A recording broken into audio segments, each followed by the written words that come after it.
We find that audience may happen in both places, but that really revenue is still happening on the email side of things. So talking about using data to target or personalize your email content, talking a little bit about incorporating some of the social storytelling that's become very popular. Is make sure that you have a relationship with the people that you're emailing, and in that relationship you can start to personalize what they get. So one of the cool things about email marketing is that you can target the email to when that person wants to get it, when they might be out of something or when it's about time for them to order their annual supply. You can target what products they typically have bought in the past or what products should go with that.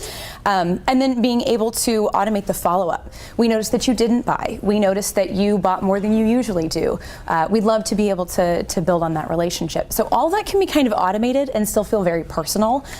Data is absolutely a big piece of the puzzle, right? So it's personal by nature.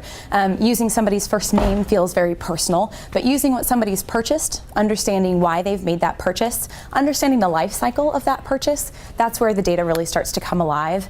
And because we're sending, email's a little bit different than a lot of broadcast media, and it feels very personalized, even though the secret is, of course, we're doing it millions at a time. For 2 or 3 years now, we've been talking about the impact of mobile on email marketing, impact of mobile on everything, but in particular in email marketing and what that experience looks like on a smaller device or on a touchscreen device. This year's finally been the year that that's worth paying attention to, and I think that the big thing that I tell people is make sure that you're not using the industry's numbers for mobile open rates. You should know your own audience, because if only 10% of your audience is opening on a mobile device, you certainly don't want to at least design for a mobile first audience. You might still do some flexibility.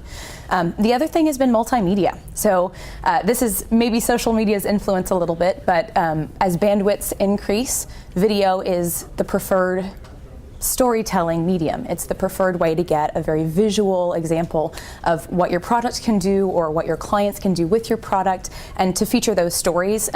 So video in email, playing in the body of email, still hasn't changed in the last 7 years. That's why we kind of joke about it.